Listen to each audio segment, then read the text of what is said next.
Good morning, everyone. We are the consulting group cybersecurity team engaged by Design World to assess, secure, and validate their enterprise cloud environment. In this presentation, we will walk you through the end-to-end cybersecurity transformation, including risk identification, security implementation, testing, and key results.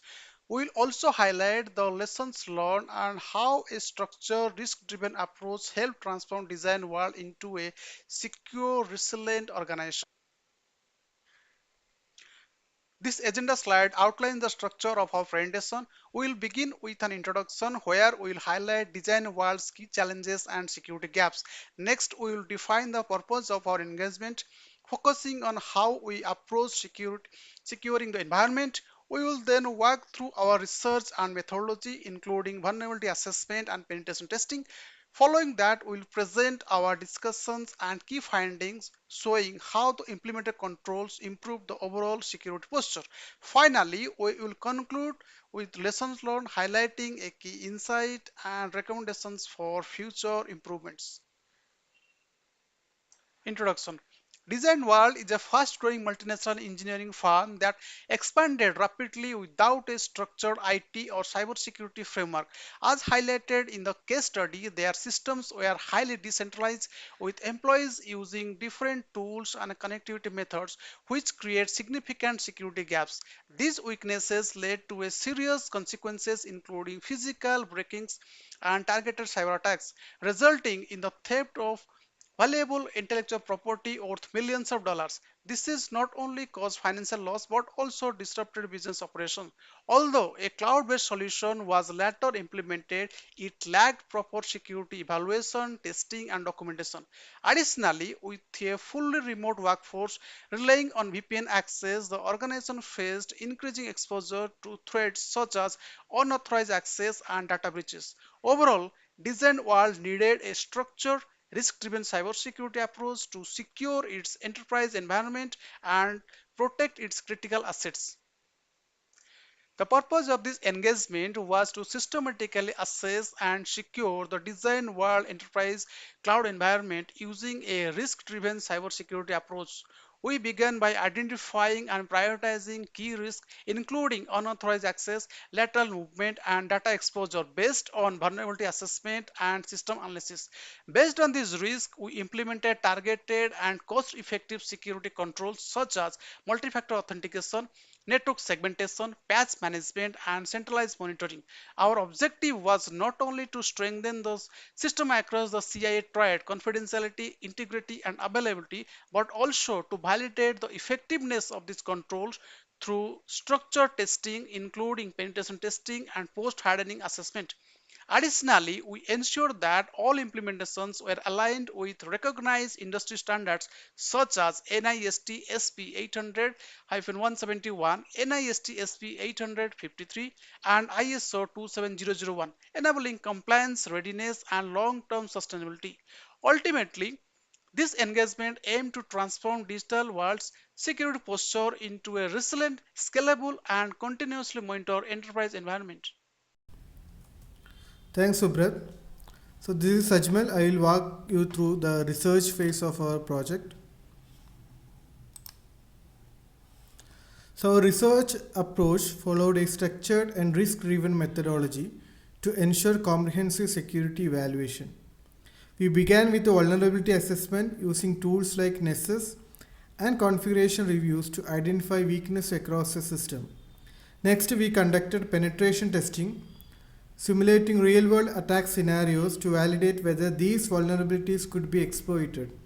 In parallel, we performed a detailed system analysis reviewing architecture, configurations, and potential threat vectors to understand the overall attack surface. Most importantly, our approach was risk based, where we prioritized vulnerabilities based on their severity and exploitability. This allowed us to focus on the highest impact risk first and implement targeted mitigation strategies. Overall, this ensured that our security decisions were evidence driven, efficient, and aligned with real world threats. Now, looking into the baseline security posture of the design world environment before any controls were implemented. We identified a total of 46 vulnerabilities, including 6 critical and 12 high severity issues, which pose immediate security risk. The vulnerability distribution indicates that risks were present across all severity levels, highlighting a broad and exposed attack surface. The key risk exposure included unauthorized access due to weak authentication controls, lateral movement enabled by a flat network structure, and exploitable services caused by unpatched systems and unnecessary open ports. Notably, 18 critical and high vulnerabilities required immediate attention, indicating a high likelihood of system compromise if left unaddressed. Overall, the environment was in a high risk state, requiring urgent and structured security intervention. Now, this shows how we translated identified risk into targeted security controls using a risk driven approach. For access related risk, we implemented multi-factor authentication and role based access control (RBAC) to prevent unauthorized access. To address lateral movement, we applied network segmentation and zone based isolation, ensuring attackers cannot move across systems. For vulnerability related risk, we introduced automated patch management and continuous vulnerability scanning, reducing exploitable weaknesses. And to mitigate data exposure, we implemented data encryption and SIEM based monitoring, ensuring both protection and real time detection. All selected controls were aligned with NIST control families, ensuring both effectiveness and compliance. Overall, this approach ensured that each control was directly mapped to a specific risk, enabling efficient and high impact mitigation. This slide presents a secure system architecture designed using a segmented defense in depth approach. The network is divided into four key zones: the demilitarized zone DMZ, which hosts public facing services; the business network, which contains internal systems and applications; the VPN network, which enables secure remote access; and the backup zone, which is isolated for data protection and recovery. To enhance security, we implemented strict isolation between zones, ensuring that access is controlled and limited based on security requirements. Administrative access is managed through a gem host, providing a secure and monitored entry point for privileged operations.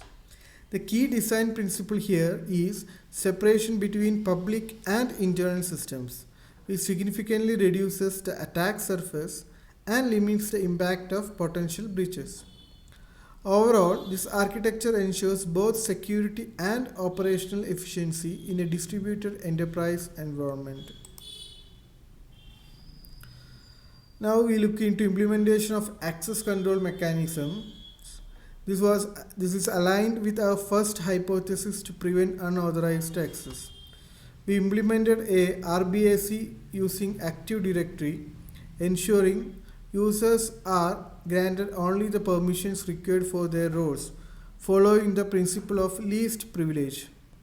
In addition, we enforce multi-factor authentication on VPN access, requiring multiple verification factors such as one-time passwords or tokens, significantly strengthening identity security.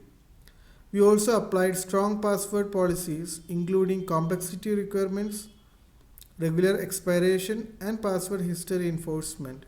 To ensure enhanced protection, we configured account lockout policies, limiting failed login attempts and automatically locking accounts to prevent brute force attacks. Finally, testing results confirmed that all unauthorized access attempts, including brute force attacks, were successfully blocked, validating the effectiveness of these controls. Now, this presents our implementation of network segmentation aligned with our security hypothesis to prevent lateral movement. We designed a zone-based architecture dividing the network into four key zones as we looked into earlier: DMZ, business, VPN, and backup, each with strict access control based on security requirements. To enforce this, we implemented a firewalls with a default deny policy, meaning all traffic is blocked by default unless explicitly allowed. This ensures only authorized communication between zones. We also enforce a strict rule of no direct access from the DMC to internal systems, preventing external facing services from becoming entry points into the core network. All interzone traffic is controlled, monitored, and logged, providing full visibility and security enforcement. Most importantly, testing confirmed that even if one system was compromised, no lateral movement was possible, effectively containing the lateral movement. Now, coming to the patch management, this is aligned with our third hypothesis to reduce exploitable vulnerabilities. We introduced an automated patching process ensuring regular and timely deployment of security updates across all systems, including emergency patching for critical vulnerabilities. In addition, we implemented continuous vulnerability scanning using Nessus, conducted on a weekly basis with full system coverage to identify missing patches and misconfigurations. To further reduce risk, we performed service reduction, removing unnecessary services, closing unused ports, and eliminating redundant applications to minimize the attack surface. We also applied secure configuration baselines based on industry standards such as CIS benchmarks to harden system and eliminate default vulnerabilities. As a result, the overall attack surface was significantly reduced, directly supporting our objective of minimizing exploitability. Now, these are the quantitative results and overall impact of our security implementation. As shown in the chart, vulnerabilities were reduced across all severity levels. Most notably, all six critical vulnerabilities were completely eliminated, removing immediate exploitation risk. Overall, the total number of vulnerabilities was reduced from 46 to 10, representing a 78% reduction, which significantly improved the system's security posture. In addition, all high severity vulnerabilities were addressed and the overall attack surface was substantially reduced through patching, segmentation, and access control. These results demonstrate that our risk driven and layered security approach was highly effective not only in mitigating vulnerabilities but also in preventing real world attack scenarios. Finally, the system now meets compliance requirements aligned with NIST and ISO frameworks, ensuring long term security and governance.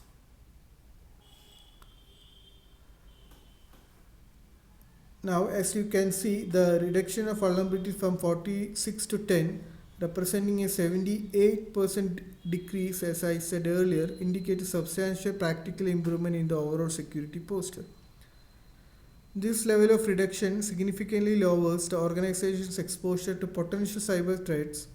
Although formal statistical testing was not performed, the magnitude of this change clearly demonstrates a strong real world impact, showing that the implemented controls were highly effective.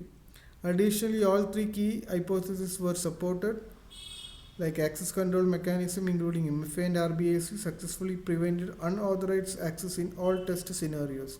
And the second hypothesis, network segmentation, ensured that no lateral movement was possible across zones.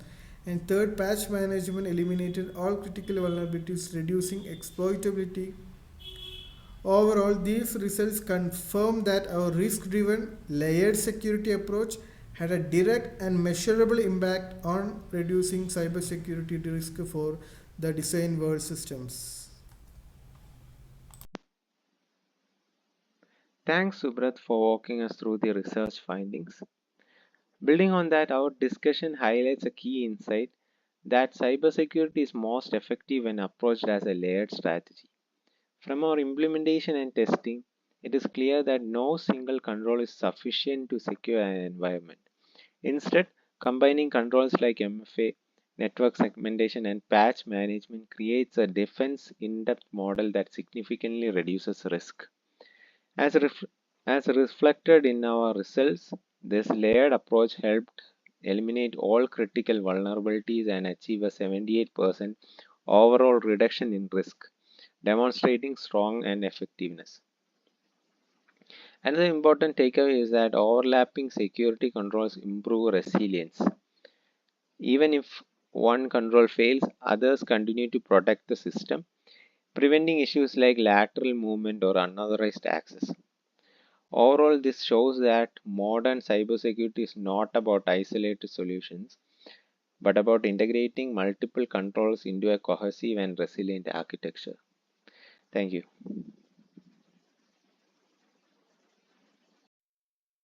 Thank you, Elson, and thank you all for your time today. As the final presenter for our team, I would like to introduce myself, Vijay Vasoya. I wish to conclude not only the summary of our activities, but also with the profound lessons this project has imparted to us. Because there were a moment throughout this engagement that we have fundamentally transformed our perspective on security. The most significant realization was it is neither feasible or nor advisable to protect all assets equally. When we first assessed the design world environment, the scope was overwhelming. 46 vulnerabilities and 6 of them critical. What made us effective was not trying to fix everything at once. It asked, what caused the most damage if it exploited, and worked from there. The risk-driven focus was what delivered 100% elimination of the critical vulnerabilities. We are also reminded of how much MFA alone can have. It is not a complex control, but using the MFA token to block credential-based attack made immediate measurable difference. Sometimes the most effective solution is also most straightforward one. Network segmentation represented our most successful achievement. Design of the flat network by design world implied that an attacker with an initial access could potentially reach all resources. Segregating DMZ, business, VPN, and backup zones fundamentally altered this situation. Even in unlikely event of breach, extent of the damage is effectively contained. Ultimately, it is important that the infrastructure we have established be adequately maintained and monitored. The 78% reduction we currently celebrate with decline over the time, absence of ongoing monitoring and regular assessment. So, the security is not a project you finish, but it's a habit you sustain. On behalf of Sesmal, Subrat, Elson, and myself, thank you. We are pleased to address any questions you may have.